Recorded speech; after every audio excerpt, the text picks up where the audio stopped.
This is the Hidden Killers podcast with Tony Brueski, featuring former FBI Special Agent and Chief of the Counterintelligence Behavioral Analysis Program, Robin Dreeke.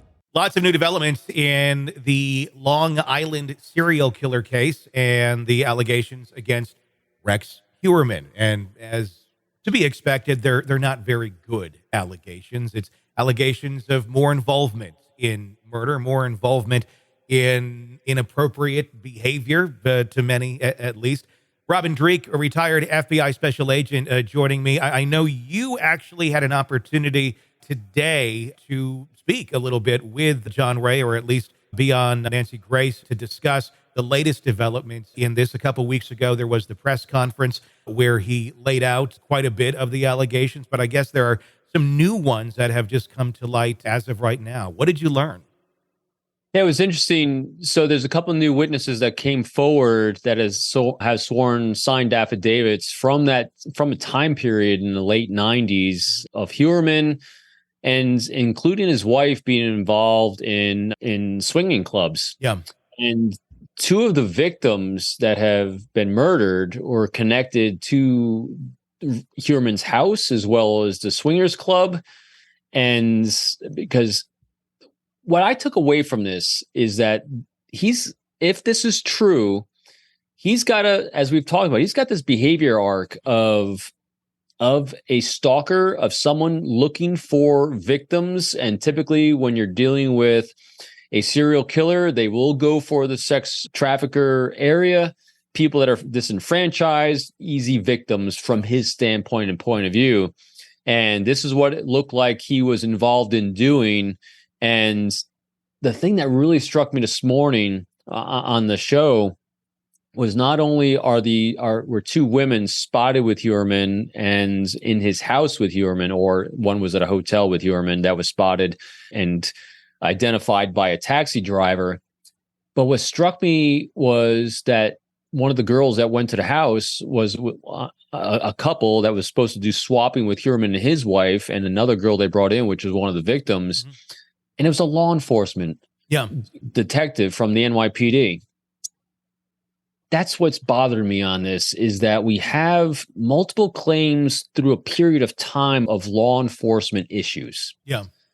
And this is a half full, half empty bag in my mind, because when you erode the public trust in law enforcement on this case, it's fueling defense with everything that comes forward, because everything that's collected from all time can be suspect and can be put under cross-examination. And if you have a culture of really bad behavior on the part from the top, because remember that the chief that got dismissed, or the commissioner or whatever, was not good for years and was tied up in his own sex ring of some sort. And now you have allegations that other law enforcement professionals and detectives, not even from Long Island, from New York City, were part of it. It questions that public trust. Is how deep was this, and how connected was Heuermann to law enforcement to protect him potentially? That's something I'm really wondering about, and those affidavits are extremely interesting to look at with these allegations, especially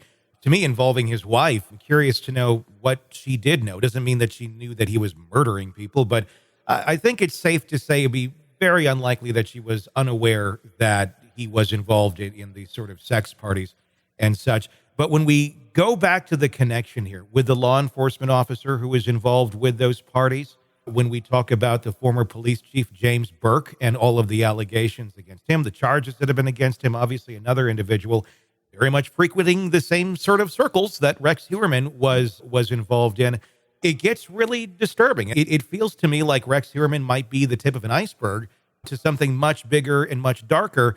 And there's been so much of this in these cases lately where it feels like a conspiracy theory. But throw this into the mix: Suffolk County Police Commissioner Rodney Harrison resigning this last week. He's the one who brought Rex Heuermann to justice and arrested him, where James Burke didn't, because, well, I don't think he wanted any eyes on the circle that he was with. I'm wondering about Rodney Harrison, and not in any sort of way that he's a bad man or is involved in anything shady, but did he get too close to something? Did he find something out where maybe, this is just my speculation, for his own safety, the safety of his family, his well-being. Is that why he walked away this last week? Because he seemed to have no indication that he was going to be leaving for any reason in recent interviews leading up to that resignation. And there really wasn't much of a reason for resigning. People, of course, can have their personal reasons, but I found it a little suspect. Yeah, it's a really bad optic for the case. Yeah. That's what it just comes down to. Anytime you have such a high profile case in the court of public opinion and every action is under scrutiny, it has an impact, and it makes you question law enforcement again, just because the missteps have been highlighted so well and justly. And when it comes to the wife, what struck me about the allegation with the wife knowing about the sex swapping and potentially being involved there's a few things I want to highlight there. I did the research to see how often wives are involved in serial killers and helping the grooming and spotting. It's actually a very low percentage. I think it's around 20%, under 20%. So if we're looking at law of averages and arcs, it's pretty uncommon that happens, which bodes well for her, for Asa. The thing that got it off of Asa for me again and back to law enforcement was how law enforcement treated her and the house and the children. So what I'm seeing is from an arc of behavior from law enforcement from the very beginning, from the commissioner, was it the commissioner? From the commissioner all the way up to them searching the house. They've done things really wrong, a lot of steps along the way. There's been some highlights. They arrested him, and if he's guilty, good on them.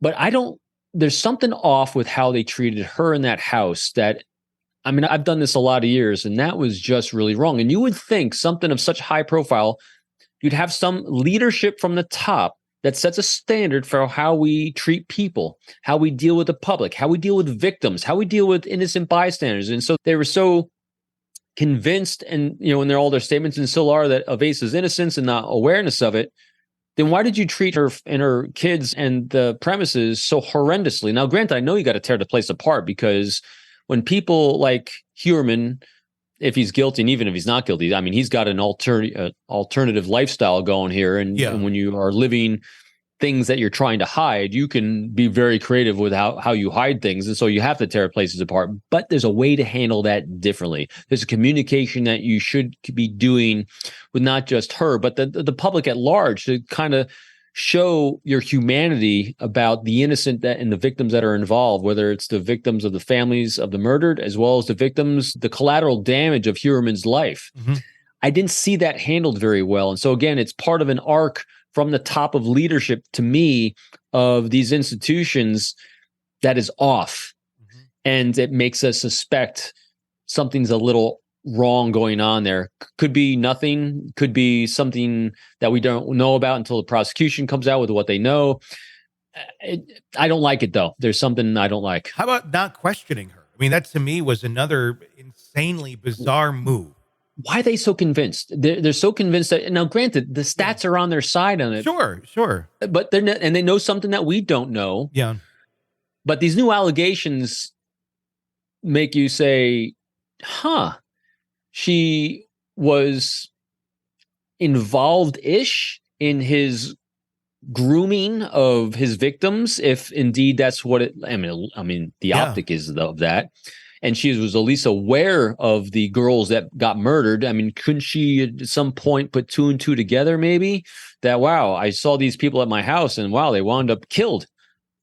And as we look at the optics of some of this and the factual involvement that we do know of some of the law enforcement officials in that scene, I'm starting to wonder not so much about any sort of guilt with her. Maybe there's something there. But more so, are we not paying much attention to Asa because Asa may know more about maybe some of the people involved in law enforcement here that don't want to have their reality put out there? Because she knows who comes in and out of that house. Yeah. That's what struck me. So if the witnesses that came forward are accurate. I won't say truthful because, again, memories from that long ago can be inaccurate. And so that's going to be the challenge for the prosecution, is using their testimony if they can, because it's a long memory from long ago. Luckily, Heuermann is very distinctive. The women that were murdered were distinctive. They had a few distinctive markings as well. So it's possible, but it's a stretch. But I think it'll definitely supplement the DNA evidence they have. But it's going to there's things about the law enforcement angle here that I just don't. Yeah, I'm not comfortable with. That just, and Asa is really the spoke of the hub. Mm-hmm. I mean, she's the hub with surrounded all these spokes that could know a lot more, but for some reason, we're being told that she's not being questioned about it. Yeah, that's odd. It just doing due diligence is all I think that would be. But what's your take? We learned that just the other day, it was her first time she went and visited Rex Heuermann in prison. They've been in contact over the telephone. We've known that, but this was the first time visiting Rex Heuermann. To me, when I'm thinking about this case, if this is your ex-husband, these allegations are against him, you can handle any sort of communications you need to through an attorney. I don't know that you need to go be chatting about anything for that matter, unless, I don't know. I mean, I'm speculating here, but I also found that a little bit odd that after all this time she went in there and met with him. Is it just because they were married for so long? And, there's got to be, trauma there and a connection that obviously is horribly broken. Is it just an act of her needing to have a closure and go and see him physically, or is there something else going on? It can be. This is the huge conjecture part. Yeah. It was highlighted on one of the shows I was on. We don't know a thing about their relationship. Mm-hmm. It's a huge unknown about how intimate it was, how unintimate it was. I mean, from our first impression of how she filed her divorce immediately, and they said she wasn't involved, and how they had no contact, it looked to be kind of platonic in some sense. Yeah. But then when you look at the history that was just been claimed, that they're part of a swingers club thing, and kind of it was insinuated that she was a bit reluctant, but still involved in some way, or at least definitely knowledgeable of what her husband's actions were. It just makes you really wonder, because we have no idea what that connection is. I mean, when I heard that she went in, the first thing that popped in my mind was purely probably two prongs there, probably logistics of finances, as well as potentially closure. But closure only is needed if you have a close enough relationship that requires closure. Mm-hmm. And we don't know that. So my side, my gut on that one is saying it might have been more of a, hey, I need to speak to you in person about how you're going to pay my bills for defending me, especially since she's got, representation for your stupidity. Sick of the ads? We are too. Start listening with no commercials now and get access to all of our episodes in advance of everyone else. Become a True Crime Today Premium Plus subscriber on Apple Podcasts. Search True Crime Today Premium Plus on Apple Podcasts, or go to our podcast page and sign up now. True Crime Today Premium Plus. Sign up now.